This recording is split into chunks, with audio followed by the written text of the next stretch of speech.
Welcome, folks. This is the Steel Guitar Arts Council. Today we've got a very special guest, an old friend. Well, he's not that old. I don't think. Pretty old. Pretty old. But actually, I met Steve Hinson. I met Steve the first night I was in Nashville when I moved here in 84, 85, whatever it was. I went into the Nashville Palace, and Steve was playing with the band, and during the break, he came over and said, "Are you Russ Pahl?" And I said, "Well, yeah, how would you know that?" And he knew Clem Schmidt from up in Minneapolis. And we've been fast friends ever since. That's right. And Steve and I have come through the years, up through the trenches in playing in Nashville, playing in sessions, road bands, all the TV stuff. All of it. So anyhow, welcome, Steve Hinson. Thank you. Glad to be here. Thanks for having me. What got you started playing steel guitar? Well, I'm from as you know, the deep, deep South. And every little television station down there, when I was a kid, probably carried the Porter Wagoner show. And, of course, Don Warden. Right. Was on there, and they'd show his hands, they'd close up, and he, I guess that's the first show bud. Yeah. Or one of his guitars on the really early Porter Wagoner shows was the very first show bud. Right. Single neck. Yep. And Big Ben Keith got the first double neck. And I saw that inlay, and he's got those things on his fingers and everything, and it just fascinated me. And then, not to mention what it sounded like. I loved his playing. I mean, he was a very simplistic style player, He had two pedals, right? Yes. And he stood up. Yeah. Pedals were on the right. Yes. Yeah, he stood up so he could sing harmony. Okay. He was a great tenor singer. Boy, he's like Bonnie Owens with Merle Haggard. You could pick his voice out of 100-voice choir. It just cut. Yep. So I saw that, and the next thing I know, I'm going to see shows at the Macon Coliseum. Macon's the closest big town to where I'm from, Macon, Georgia. And, Conway Twitty's there, and Jerry Lee Lewis and all those people. And they've all got a steel guitar player, and I was just like fixed on them. I wasn't paying attention to anybody else in the band. Now, was that your first instrument? No, I got a guitar like everybody else. I was 9 or 10 years old. I got a guitar. My dad played some. Okay. But when you get that sound, the steel sound in your head, and just for me, the visual thing too. I mean, it's like those cats. They're sitting there. They're oblivious to everything else that's going on in the bandstand. And I thought, man, that is the coolest job in the world. That's if I could ever do that, How old were you at that when you started the steel? When I started playing steel? Yeah. Well, I didn't get one until I was 20. Oh. I went on after all this, when I was about 14, I decided I wanted to play music for a living. Well, there wasn't really hardly any steels around where I lived, and if there had been, I wouldn't have had enough money to buy one. As we know, it's a pretty expensive toy, always. So I started playing electric, and man, I started getting these jobs playing electric guitar. And I guess when I was about 17 or 18, I got a job playing at this club in Macon, Nashville South. And I mean, I guess it was the biggest country music nightclub in the state of Georgia. Every week they had Nashville acts through, The first act was Conway Twitty. Oh, we had Conway Twitty on Wednesday night. As a 6-night-a-week professional musician, I'm working this club. I'm 18 years old, and there's John Huey. Was his brother in the band too? No, Big Joe was there then. Okay. Big Joe Lewis. All right. Wow. So I did that. I did that for a couple years, and went off to Alabama. And while I was in Alabama, I was playing electric guitar. We played 6 nights a week, and then the bass player was from Biloxi, Mississippi, we'd run down there and hang out. They had after-hours clubs, which was really exotic to me at that time, because Macon they didn't have anything like that, Macon, not really a country music town anyway. Right.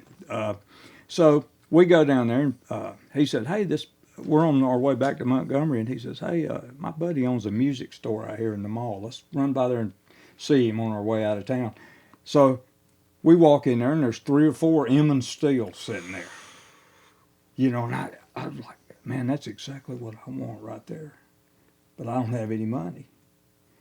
And I got talking to the guy, and he said, give me what you got in your billfold, and I'll hold it. You come back and get it. So I did. I gave him $50 to $100, something like that. It was a little S10 Emmons guitar. Boy, I had it. And like you play it to this day, right? That's exactly. That's what I made the mistake of getting comfortable on that. Yeah. Everybody always says, man, I don't know how you play those S10s. My elbows, I said, well, that's what I'm used to. Yeah. So I got that thing and took it back, and I took it. I lived upstairs in the hotel. It was to access the rooms in the hotel, you had to be indoors. That's what kind of Ramada Inn it was. Mm-hmm. It was a really nice hotel, and you had a staircase. Well, the club that we played in was downstairs, and I took that thing down there and started playing it that night, and everybody's going, whew, this is the worst thing I've ever heard in my life. They're plotting to steal it during the day, so I won't play it at night. So I played it for 3 or 4 months, tried to, and then I got discouraged, and I said, I'm not. So they come down Monday night, and they said, where's that steel at? I said, I think I'm done. I'm going to get rid of it. And they said, oh, no. I said, you're just starting to make some headway. Go get it. I went upstairs and got it and brought it back, so. Been going strong ever since. Well, I guess. Is there a particular recording or song or something, album that maybe got you started, Oh, yeah, definitely. No doubt about it. My parents bought themselves a stereo set when I was about 3 or 4 years old. Well, back then, it was an Emerson. Okay. Remember that brand? Emerson. It was one of those that had fake leatherette on it and all that stuff, but it was stereo. And back then, I guess, they would give you a bunch of free records if you bought a stereo, albums. And so that Webb Pierce record with the yellow front, I don't know if you ever saw it or not. It's Webb's head. It's about life size, and it's blinding yellow around his head, And they're listening to that record, and I'm hearing that steel, and I went, what is that?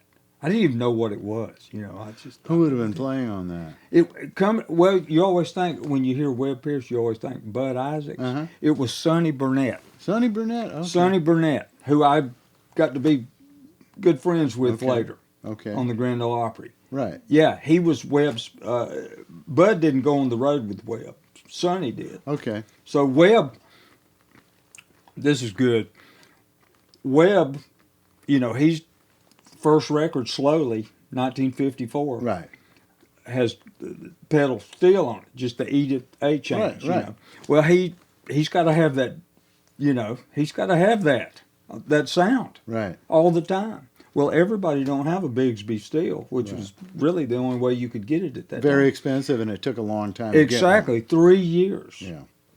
So he buys a Bigsby steel, and whoever works for him plays it. And so he calls up Paul Bigsby and says, and I wasn't here for any of this. I'm old, but I'm not that old. Yeah. And he calls up, he says, we need a steel, I need a steel guitar, blah, blah, blah. And he says, okay, it'll be 3 years. And Webb's like, now you know who I am. And he says, yeah, it'll be 3 years. He didn't care, He could sell all he made. How about a song that shaped you as a steel player? Is there a particular thing that, it seems like you got steel guitar when you were real little. I didn't even know about steel guitar till I was about 14 or 15. But you Well, were, you ain't got no excuse then. yeah, well, I'm just trying. I would like to be more like you in some ways, and so maybe But I not could have, every maybe way. I could have hit myself to this thing at a younger age, but Well, I didn't. It was 20 before I got. You probably got one before I did. Probably, But but I might have been aware of it. So. but I mean, is there a song that when you are playing steel guitar that you keep going back to, going, this is what I want to bring to the instrument? Mine would be Someday Soon on the what Judy a great Collins. record. Yeah. Good Lord. Buddy Emmons on the Judy Collins record. And that's just imprinted on me. What a great record. Oh God, yeah. Man, it really, that's a deep well to draw from right there. Oh, yeah. And James Burton too. Oh, James Burton, The absolutely. electric guitar player in you probably like that record too, I would say. Yes. But man, I just whenever I heard that sound, I mean, I really, I mean, I could point you toward Touchstone records for me that happened later, but Just give me just a little run through of some Touchstone well, records. boy, teach your children, and you can hear the groans from the. Oh yeah, but watching this now, that is the prototype for modern steel guitar. I just, man, it just killed me when I heard it. Yeah. It absolutely killed me. Of course, that Webb record, Yeah. it had In the Jailhouse Now and More and More, and all, right. which we used to play in a band together. Yeah. And teach your children. Gosh, that was a big one there. Okay. I mean, that's the first that's the first one that really affected me to the point of thinking I might be able to do this. I had most all those licks figured out on my guitar, on the electric guitar. So you were hearing Teach Your Children before you were playing steel? Oh yeah. Oh gee. Yeah. Okay. Yeah. Okay. Interesting. Yeah.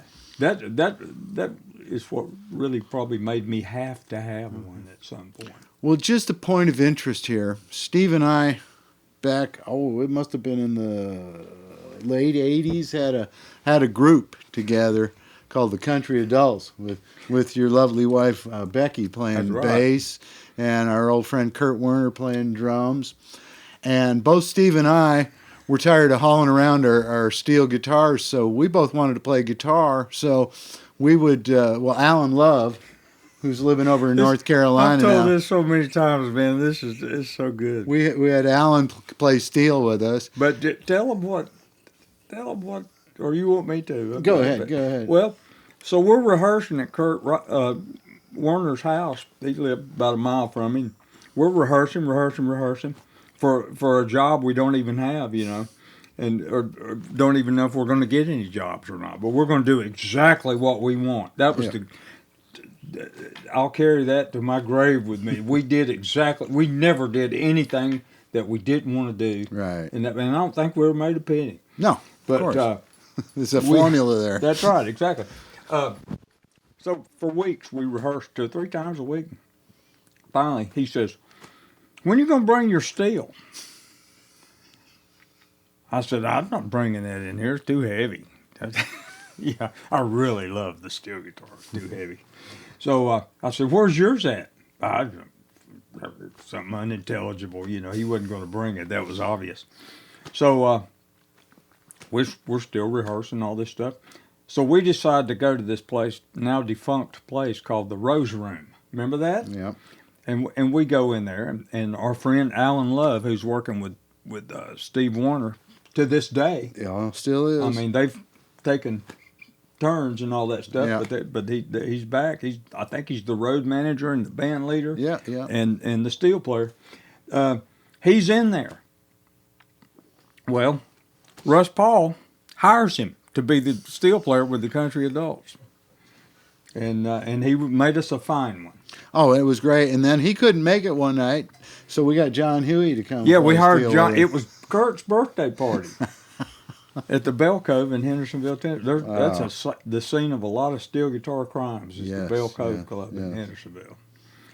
What's your go-to rig if somebody calls you and says, "I want you to come out and play some country steel"?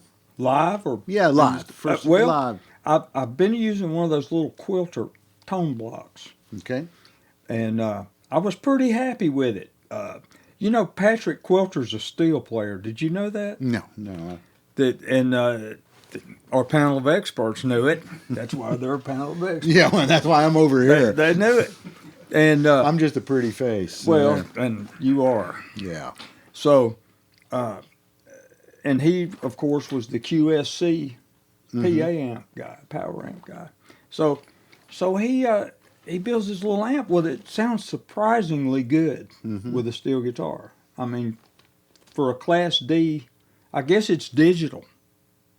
Yeah, I think so. It's surprisingly good if you got a good speaker. You told me this one time, and I never forgot it. The JBL speaker is the EQ for a steel guitar. Yeah. I've got that burned into my. And I'm serious. I've done a taste test on it. Okay. You know, Eminence made a 15-inch speaker, and it was a JBL. You know, everybody always makes a JBL clone. Yeah. Right. You know, Peavey. Yep. It didn't sound like It didn't sound like a JBL to me. No. This Eminence thing is a lot closer. Okay. I've got a little cabinet that I got from Larry Franklin, the fiddle player, and it was made at Showbud, and it's got a JBL in it. One day I'm sitting around plotting my next move, and I thought, right now I'm going to see which one of these sounds the best. But there ain't no comparison. Yeah. It's the JBL. JBL. Anyway, but you can blow them up so easily. They're delicate, but the JBL, it was kind of like a full range speaker. Living Lansing. Yes. That's what they used to call it, the Living Lansing. But anyway, so I used that Eminence. Okay. In a Mars, one of those really light Mars cabinets. Okay. It's made out of styrofoam and plywood or whatever, you know. I use that and the Quilter, and I just got a new toy that our friend Tommy Furlong, you remember Tommy Furlong? Yep. He is making this little preamp called the Sesh 400, and it's pretty obvious what it's supposed to do, and it pretty much does it. So you use that into the Quilter? Yeah, I'm just using amp. the Quilter for a power amp. Okay. And the only thing lacking in that setup is the reverb. Okay. The Quilter has a really nice little digital reverb in it, but it doesn't sound like a spring. Okay. You know. But I'm well on my way to solving that too. Okay. And I asked Tommy, I said, why didn't you've gone to this much trouble. Right. Why didn't you put a reverb in there? He said, Hoss, there ain't room for one more thing in there. What would you have me remove from this so you could have a reverb? You know, I said, nothing. Don't touch it, you know. But that's what I would take. Okay. How about for your session? I saw you a few weeks ago at Sound Emporium, and you had your single neck Emmons and my Kemper. You had the Kemper. Okay. I use that a lot of days. I used it yesterday. Do people ever go, do you got a real amp? Yes. Excuse me. I got one guy, and you know him, and this is the nameless. That's exactly right. We will now revert to our nameless default setting. He says, "Don't bring that thing in here." Now, are you talking the JBL? Are you talking the D130? Yeah, the old gray one. Yep, the old gray one. That is the hallmark right there. D130, and then there's a D130 and there's a D130F. That's right, and it may sound a little bit better. The F had a little more clearance or something on the coil, so they wouldn't blow up so easy. Yeah. Lloyd's got an old D130 that it's just like, I'm going, Lloyd, you really ought to give me that speaker. I mean, he's been using my twin if for I years. know you, you'll talk about it. You know, and it's just like, Lloyd, you really ought to give me that speaker. I'd bet $1,000 right now you'll end up with. Yeah. But that's the hallmark right there. And I wouldn't have believed it if I hadn't been sitting in the house that day. I hooked them both up, and this is it. Well, you know, there's something weird about, it's like old guitar pickups and old speakers. There's something that ages into stuff like that. We make new stuff, and it's all this stuff. It's like the wine tasting, cork sniffing stuff that you can't quite describe, but there's a sound. If you take an A/B, compare a great old speaker compared to a great new speaker, a lot of times the great old speaker is going to have some sort of halo sound that you can't quite describe, and you wouldn't know how to get it, but it is. And I think sometimes that's just age on, you know. Well, you know what though? It's like people say, you know, take an old Telecaster for example. Man, that '53 Telecaster sounds good. Well, it probably was a good guitar in 1953 too. Well, it's like the Beatles. You know, you like the sound of those vintage instruments? Yeah. Well, they were brand new when they made those records. That's exactly right. You know, they also had new equipment, so they didn't use any old stuff. So. I like that when Fender sent them all that stuff. Oh yeah. Well, you know what happened is they actually Fender sent a guy during their. I don't know if it was their first or second time in the States, sent a guy to New York to meet with them, and the guy got drunk at lunch and didn't make the appointment. Imagine that. A salesman for an instrument company drunk. Man, do you remember those guys from Peavey that used to come to town? Paul Robinson, Peavey Paul, we called him. Did you know him? No, I didn't know him. Man, I was playing at the Embers, which was upstairs from the Western Room. Yeah. And he come up there one night. He had the expense account from hell. I mean, if you told him you needed a new Cadillac, he might figure out a way to get Hartley to pay for it, you know. And he said, "Man, y'all need some microphones." I said, "Well, it's what everybody else uses. We got all these Sures and everything." He said, "Well, if I send y'all a bunch of new microphones, will you use them?" It was those old white Peavey microphones. A box came in the mail the next week, and he sends a bunch of mics, you know. They could get away with that. Boy, Peavey was so good to the hillbillies back in the day. Yeah. God, you're so much easier than Sanford. Sanford, you give this long thing, you know, do this, or, you know, I'm a great steel player, you know, well, what do you think of Buddy Emmons? And he'd go, hey, he was pretty good. Well, see, the thing about it is, those guys were so busy working with each other and all that stuff, they didn't have time to put each other up on a pedestal like we do. Right. You know, they're not worshiping at the throne. No, that was just somebody who used to work with. That's their co-worker. Yeah. You know, Buddy Emmons is my co-worker. Yeah, he's one of the session players who drank, you know. Buddy doesn't have a real great reputation as a session player around town. He didn't like doing them. No, well, it's not for Buddy everybody. Emmons didn't. He didn't want to play on sessions. He didn't like it. I got to play with him with Price. Well, yeah, let's hear about the Ray Price thing. You played guitar, right? I did. I played guitar with Ray Price through the auspices of Bobby Seymour. Oh, jeez. So what time frame was this? 85 or 86. Okay. I was playing at the Nashville Palace, and Randy Travis was our singer. Right. Boy, Yes. Son, this snakes around. We can do 3 or 4 days on this era. This is, just a lot of stuff going on. Yeah. Not for me so much, but opportunities are arising and stuff. Right. So Randy Travis is cooking at the palace and washing dishes, and then he comes out and sings a song. And then he comes out untying his apron and jumps up there and sings, "I think I'll just stay here and drink," or some such thing as that, you know.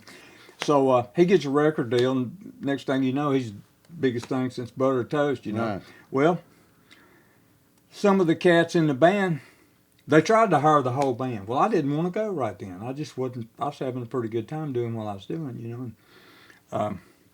So they're all gone, and I go in Seymour's shop one day out there in Goodlettsville, and he's talking. He's always on the phone, working on his next, working an angle, selling somebody something that, the Apostle Paul had this in, But he was also selling like race cars and airplanes. Just and stuff everything, too. everything, yeah. So he says, "How would you like to be a Cherokee cowboy next weekend?" And I said, "Yeah, that sounds good to me. Let's do it," So, and he was the steel player. So once again, there's a lot of bands that I would have liked to have been the steel player in, but I would end up being the guitar player just because I wanted to be in that band, or wanted to play with George Jones and Ray Price and people like that. Right. I would do whatever was necessary to get to hear them sing every night and just be up there with them, because they were giants to me. I mean, That's what had to be done. So, and Seymour was a really great steel Oh, yeah, player. absolutely, yeah. I mean, he was fabulous. He could play more E9 than anybody I ever heard in my life, and I mean interesting stuff. Yeah. He worked. I'm backtracking here. I'm working at the carousel down in Printer's Alley, and Seymour's working next door at the Western Room, and our breaks were staggered, and we had 30-minute breaks. He played behind the bar at the Western Room. It was the greatest thing. You could sit right there and watch what his feet, just everything.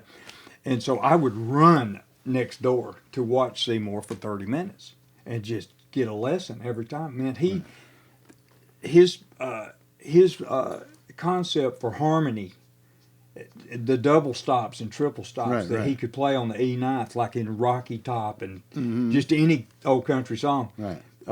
It was staggering. I mean, he was a really good player. I mean, his playing has been much overshadowed by some other stuff, but he played good. He really did. They would always call Buddy Emmons first. Yeah. For obvious reasons, right? Ray Price loved Buddy Emmons. He, as a person, he just, those guys had a real fatherly view of people like Buddy Emmons and Jimmy Day. Ray did. That was his boys right there, and so he would. Well, they created the sound. They invented it. Yeah, they invented it. Absolutely invented it. So they would always call Buddy first, and sometimes he could go, and he would ride the bus with us, and him and Price would sit at the card table there on the bus and talk, and laugh and stuff, and it was so interesting to me, so entertaining, I remember one night it was pretty late, and they got talking about Ernest Tubb. I love that stuff. I really do, man. Yeah.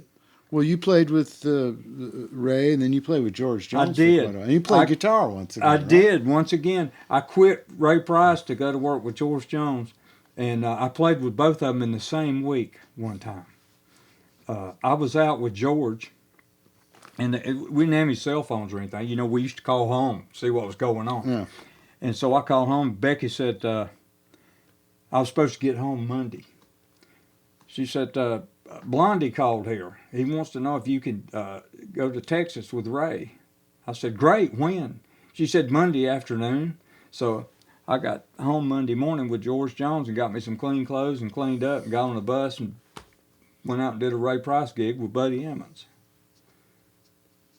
Wow.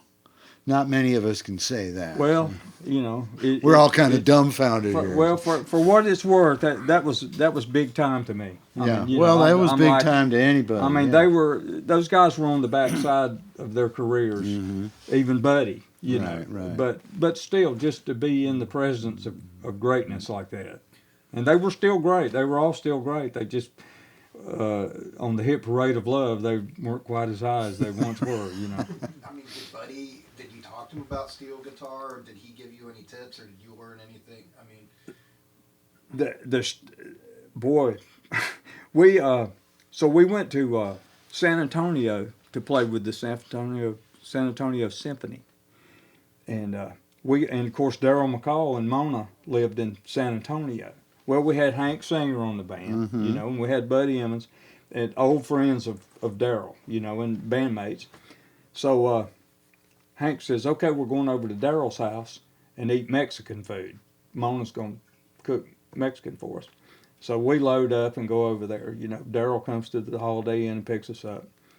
And we go over there. And of course, Daryl McCall loves country music about as much as anybody ever loved it. Right. Right. I mean, you can tell from listening to him sing it, yep. talk about it. Yeah. He absolutely loves it. It's the whole life, So he's got a little room fixed up in his house with instruments in it. So we're going to, after we eat and maybe drink a couple of barley pops or something, as the old cats used to call them, we're going to jam. We're going to have a jam session. Well, he's got this old Maverick steel. And I mean, it's got coat hangers hanging out from under it and baling wire and all this. It's just barely hanging on. It'll barely make an A chord from an E, And so we're sitting around, and I look over at Daryl Meanwhile, Johnny Bush has showed up. God. Daryl's, so the steel sitting over there by itself, kind of forlorn looking, like nobody wants me. Just stop a second. All you young fans out there watching this, Google all these names, because Johnny Bush and Daryl McCall. Now these aren't household names, but they are in the steel guitar world and country music world in Texas. That was kind of so. Anyhow, take note of all these names. Look this stuff up. These are all heavy duty people. Continue. So the steel, nobody wants this steel. It's just sitting over there. Well, a couple people are beating on guitars and Hank's playing his fiddle. And Emmons picks the bass up. He was a great bass player. I mean, world class. Yes. Bass player. Played with Roger Miller for years. Yes. And I'm sitting there, I ain't got anything to play. I'm not going to play the steel guitar. At this point, I've already played the steel guitar in front of Buddy Emmons before. Didn't want to do it again.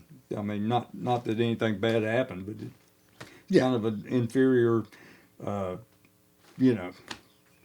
under-equipped for the situation kind of feeling, So I look over at Daryl and Johnny Bush is saying, "Oh," just letting it rip, and it would be the house of vocal vibrato between Daryl McCall and. I got another one about that, about vibrato. But anyway, so I look over there and he's like this, and he's pointing toward that little steel, Well, finally I said, you know what? He's not going to get off of me until I'm going to go ahead and go over here and make a fool out of myself, and then we can all move on with our lives, So I sit down, and they're singing all these shuffles, and Emmons playing bass, and I'm playing Jimmy Day licks and Buddy Emmons, stuff I've stolen off Ray Price records, basically, is what was going on. Right. The old man wasn't there. He wasn't going to come over there. And so, anyway, we had a good time. We go back to the hotel, get up the next morning to go to the show, to sound check and rehearse with the symphony. I get on the bus, and there's a guy sitting on the couch reading the paper. He's got it up in front of his face. He said, the relief steel player. And of course, it's Emmons, man, I about got sick, and I thought, man, he remembers how bad it was, And he folds the paper. He goes, he says, next time we have a bad bass player like we did last time, he said, I'll just play bass and you can play steel. And I thought, well, you're not so mean. You're not such a bad guy, I mean, and that was the kindest thing he could have ever said to me, man. Wow. He was a good guy. Yeah. He really was. He was shy. Buddy Emmons was a shy guy, but if he knew you, he would open up, and he was just a really good guy. Give you, you got time for another one? Yeah. So you know where the Murder Market is? Yes. Can you say that, Murder Market? Oh yeah, absolutely. Okay. I'm in the Murder Market one morning getting me a sausage and biscuit. You remember him? Oh yeah. And Mike Leach from the Memphis Boys comes walking. Bass player. In. Yeah, great bass player. I don't think he played on Dusty in Memphis, but he arranged the strings on it. Yeah, he and Tommy Cogbill sort of they would switch. Yeah, and then Tommy got busy producing, and they'd get Leach to play bass. He's a wonderful bass player. Yeah. When I was with George, he played with Merle Haggard. Yep. And so I got to hang with Mike Leach every day. But anyway, he's in there. He goes, blah blah blah. He says, "Where are you working today?" I said, "Fireside." Which was Porter and Dolly's old place. Yep. It was next to, boy, that was quite a block, man. With the egg room and everything. Yeah. You had Pete Drake Productions, Pete's Place, and then Fireside, and then Merritt Music. Right. So I'm in Fireside, and man, I think maybe you were on this. I think you played electric guitar on this session. Okay. It was for Joe Johnston. You remember him? Yeah, well, yeah. So we're doing some kind of Western swing, which I'm the worst Western swing guy there is. I don't have a C6 neck, and if I did, I wouldn't know what to do with it. But I can play cow jazz. Right. So I come up with some kind of lick, and I can't play it. There's nothing worse than not being able to play your own lick. It's horrible. So finally, I get it. You guys are all out doing whatever you're doing, and So I go outside. I still smoke cigarettes. And I went outside to smoke a cigarette. And this little old girl that ran the studio said, "You know Buddy Emmons?" I was like, and I'm sweating bullets from what's just transpired here. And I said, "Everybody knows Buddy Emmons. Why?" She said, "He was just here." I looked over. I said, "That's not funny." I said, "What was he doing here?" She said, well, I saw him and he was looking at you through the control room and laughing." Oh, God. And, I know I turned white, Oh. I said, "Well, where is he now?" "Well, he left. He was still laughing. He walked out the door and he was laughing, And so I thought, well, I'm gonna man up here. I'm gonna face the music. And it started dawning on me that Mike Leach might have had a hand in this. So I walk out the back door, fireside, and look over there, and behind Merritt, I see a red Suburban that says Cheeks on the vanity license plate. And that's what Buddy called his wife, Cheeks. So I thought, I'm going over there. So I walk around the corner, and there he comes, walking out the door to also smoke a cigarette, Buddy Emmons. And he looked at me and he went, "Ha, ha, ha." This is what kind of tinkerer Buddy Emmons was. He would get one of those bars from Goodrich. He would drill. It had a piece of brass in it to give it some weight, but not too much. Right. Because if it's too heavy, it ain't going to sound like a dobro. Right. Anyway, he would drill that out and put a bigger piece in. Always. Yeah. That's why he was so good, man. And we have benefited from that. Oh, absolutely. And we still are, of those guys tinkering. Yeah, I don't think most people understand how involved he was with the development of the modern pedal steel guitar, the mechanics of it, the layout of it, the reason that those 8 pedals are there, and why those knee levers are where they are. That's right. And not just the playing, but how the guitar was built, how the guitar was designed. Didn't he have his father was a machinist? He made the fingers and all that stuff for the original push-pull. Right. Sure did. And it's the pedals. He worked at Bendix in South Bend. Yep. That very industrial part of the country. South of Chicago there. Another Midwestern guy. You guys come down here and took over. Well, Jerry Bird was from that same neighborhood. Ohio. He's from Ohio, yeah. Well, let's take a second. The one of the big catchphrases in modern steel guitars, a push-pull. You have a push-pull, and it's basically an Emmons guitar. It's the original Emmons design that was made from, 63 maybe? That's when he started fooling with it. Till about 81. Yeah. I think I've got one of the last push-pulls. Yeah. I think you could get them till 83. Yeah.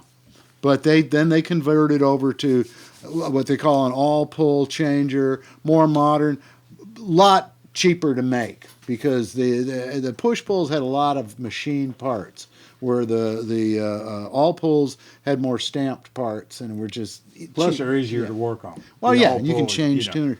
But let's just talk for a minute. You're a hardcore push-pull guy. That's my voice. Yeah. I found that early on. The first one I ever had, that's what it was. What is it about it? Can you, in a nutshell, describe why you love a push-pull?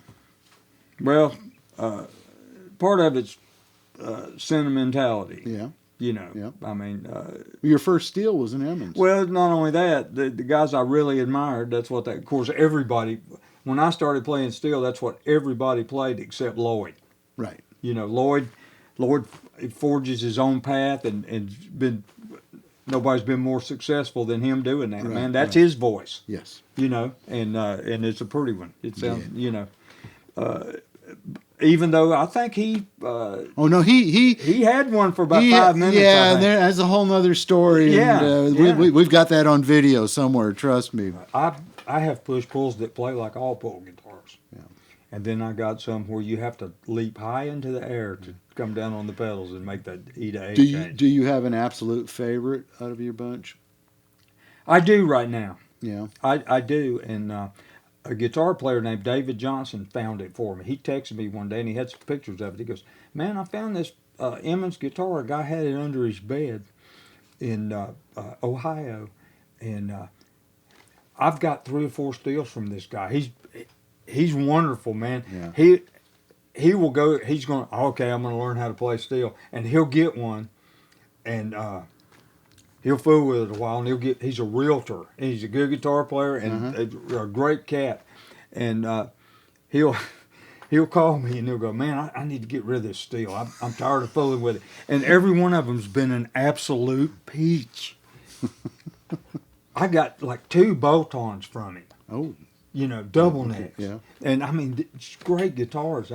Every one. But anyway, this is an S10. Yeah. It's a rosewood S10. It's got a decal on the front instead of the plaque. So it's what, 67, 68? I think it's a 67. Okay. And that's my Saturday night guitar that I play with my band. Okay, all right. On Saturday nights, and I love that thing. And do you have how many knee levers do you have? 4. 4 and 3 pedals? I've been known to buy a steel guitar from somebody and not take it home till they've taken all that junk off of there. Yeah. I don't. It makes me nervous, man. Yeah. I don't want to like have a twitch and be lowering something. Yeah. Yeah, we're kind of old-fashioned that way. There again, Lloyd. I keep quoting Lloyd, man, but he's the oracle, man. He knows what he's talking about always. He's never told me anything that wasn't the absolute truth, in my opinion. Yep. And he said, Steve, I've had the same thing since 1964. Yes. And boy, I followed that right away. You've played a million sessions like I've played a million sessions. And often we get that call on a Tuesday night, can you come over Wednesday or Thursday? We've got this album, we're all finished. We're going to go to we're going to start mixing it. We want to put some steel on it now. And so they've got probably 10 or 12 songs. And you come in there and they've got it narrowed down. Well, we want steel guitar on maybe 3 or 4 of these songs. Yeah. What is it that makes, how do they pick a song? How would you pick a song that you want to put steel on as opposed to a song, well, we don't need steel on that? What do you think it is? That makes somebody question. Wants to That's put, a really good question. Yeah. What is that criteria? I wish I could remember any of them so I could tell you. You know how it is. Yeah. They go. Oh in no, there they go. Evidently, obviously, it's going to be a country sounding thing, whatever country music is now. Right. In their mind, and in ours, it's if it's not so much the lyrics, but just the chord changes. Right. The other instruments. Everybody used to go steel and fiddle, steel and fiddle. Now it's steel or fiddle. Yeah. Well, I got a fiddle on this. I don't need steel. Right. And I'm good with that. Yeah. Man, I don't know, man. It's I ain't chasing it like I used to. You know what I'm saying? I'm not trying to force the issue. You know what I'm saying? I don't think every song needs steel anymore. Oh, well. Some of them, do you get this where they'll go, I'm going to play this for you and you tell me if, I get this a lot. Yeah. You tell me if you can add something to this, if it needs steel. Right. Tell me if you think this needs steel. Well, I'm always going to say yeah because cha-ching. Yeah, no. I got bills to pay, so of course it needs steel. Well, listen, this has been a great interview. It's been a lot of fun. I think this will be a fun one to edit, I think. It'll take a long time. But anyhow, Steve Hinson. And once again, for all you guys, there's been a lot of, for an interview with no names, there's been a lot of names used, but these are all important people. And if there's anybody you're curious about, Google them, because I'm sure there's going to be some information, because just about everybody you've mentioned is somebody that's important in the music scene of the last 50 years, and that's real important. I've been in the presence of greatness. Yes, you times. have. You've been around a lot of really cool stuff. It was never lost on me. I mean, I got one question. I don't know this about you. You're also very well known as a slide guitar player, kind of. I'm from Macon, Georgia. Yeah, the Dwayne Allman. You learned that the first day of the first grade to play slide in Macon. As well as I know it. Do you play it like this, or do you play it like this? I have so much more luck with it, holding it in my lap. And what do you use, like an SG or something? Yes, an SG, all access. G tuning? No, it's E. E tuning. Like Folsom Prison, but like Johnny Cash, man, that big E chord. Big E chord. Yeah, and my dad raised action on the guitar, or Oh, just high action. It's jacked. I took it out this morning, or I'd show you. The bridge is jacked up so high on that guitar, and that's the first thing I did when I got it. Quick story about that guitar. We're going up to do the Letterman show. With who? Randy Travis. Okay. He's got a single out that's got a slide guitar solo on it. It originally had a steel guitar solo on it, but the radio people told him to put a slide guitar solo on it, the producer, not Randy. So, well, that's a whole nother can of worms. So, anyway, so that's good because I could do both, you know. Right. I was complaining about it to somebody, and a level-headed individual said, well, lucky you can do the other two, so shut up and go do it. And they were right. They were right. So anyway, somebody in the office, I mentioned to him, I said, boy, if I had me a new SG, I'd go up there and play it on the Letterman show. It'd be great. So I get this call from Gibson. They go, come to the back gate at 5 o'clock on Friday afternoon. Don't ask no questions. Pick up this brown case. And I got home. It was a new SG, you know. Nice. And I've used it almost every day since then. Okay. So I always wondered if you... But the first thing I did was jack the bridge up. It's leaning over like the Tower of Pisa. Yeah, I want to thank you, Steve. This is I love great. you, man. Yeah, I love you, man. I would. Of course, I was going to come do this. I've been looking forward to it. There's all kinds of things we could talk about, and we just not going to get to here. Nah. But we've had a good time. And well, if somebody don't show up one day, call me, and I'll come down here and babble some more. All right. Well, anyhow, Steve Hinson, thanks everybody. This is the Arts Council, and stay tuned.